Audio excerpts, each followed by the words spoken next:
Hi guys, I've just got something really quick for creative writing. If you've watched my creative writing videos, you will see that I do encourage my grade 7 to 9 students to go down the Greek mythological route and or the biblical link. If you want to see how I do that, just check out Instagram at Stacey Ray, or there's loads on YouTube, Stacey Ray, or there is a subscription to my website, www.staceyray.co.uk.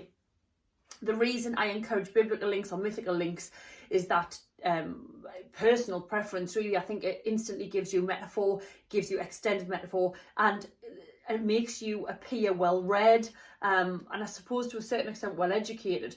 I'm not for 1 second saying you need to go and read the Bible. That being said, my go-to biblical stories for my students are obviously Adam and Eve in the Garden of Eden, and then your Greek myths. There's absolutely loads of them that will go across to creative writing. And again, check out my English language playlist. But one of the things we can do in creative writing is the 10 plagues of Egypt.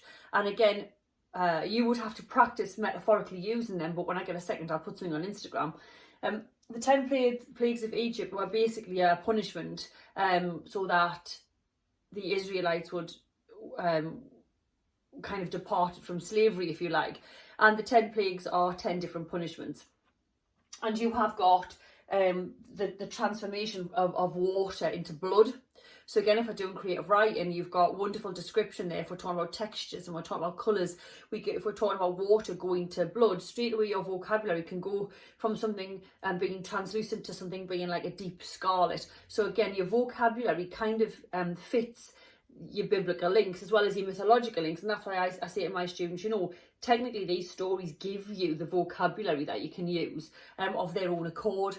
The second plague of Egypt was frogs. So frogs were cast into the cities as kind of a nuisance and kind of a torment. That is obviously going to be slightly harder to include in creative writing, but again, there's no reason why you can't adapt the 10 plagues of Egypt into something more modern. We've got lice and gnats, so obviously what lice will do, again, it is, I suppose, in that regard, if we're talking about humanity, then it's a human, it's like the torment of humanity, isn't it, really? And again, what you can do with that is you can take that to a metaphorical level or even a simile. So if you were talking about something that was tormenting mankind, you could forefront the sentence with, like the third plague of Egypt, lice had. And again, it just gives you that, wow, what a lovely biblical simile that we've kind of drawn upon there. The fourth plague was wild animals or flies. And again, that's just bombarding the city, isn't it, with wild animals and flies, and kind of what the effect of that is, if you like. There's better ones though, like the pestilence of livestock, so your horses and your donkeys and your cows and that were absolutely again being tortured so that they couldn't in fact be used, so they're not on effect. There is the punishment of man. Now in my biblical links and in my Greek myth links, again, if you go on Instagram where I've written paragraphs for you, it's always humanity that's being punished, either for their behaviours or for their defiance or for their betrayal of the powers that be, whether that be God, Jesus, or just authority. Number 6 is boils. If you were given creative writing and there was a person in there, you could potentially do that in terms of like a grotesque image. Links to Frankenstein in my mentality there, in terms of like the monstrous, the monster degenerate of mankind. Number 7 is a hail of fire or thunderstorms. Get your pathetic fallacy in. So imagine you're doing pathetic fallacy, but you use the metaphorical or a simile using the plagues of Egypt. Again, your creativity there is pretty good, and you've got to ask yourself how many of the students will be doing that. Slim to none. And what we find as teachers when we're marking pathetic fallacy is it is cliched. So this gives you an original sentence or an original line or an original idea that you can kind of probably draw throughout your work if you start with the 7th plague of Egypt. Again, can you imagine if you've got a picture of a thunderstorm and your writing starts with, as the 7th plague of Egypt had been unleashed. Massive simile, great opening. Number 8 was the locusts going through the city. Again, that's kind of not dissimilar to the frogs and the lice. So again, you could potentially put those things together if you're talking about torment. Number 9 though is 3 Days of Absolute Darkness. That there is just good. It's just good ideas. It's going to be good writing.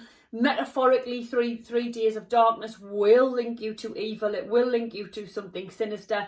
Again, this sort of pathetic fallacy in there. So that is Plague 9. So again, imagine if you were given a picture of a dark night and you decided to start with Plague 9, full stop, 3 days of darkness, full stop. Your structural idea there, your metaphor, your biblical link, absolutely laughing there, kids.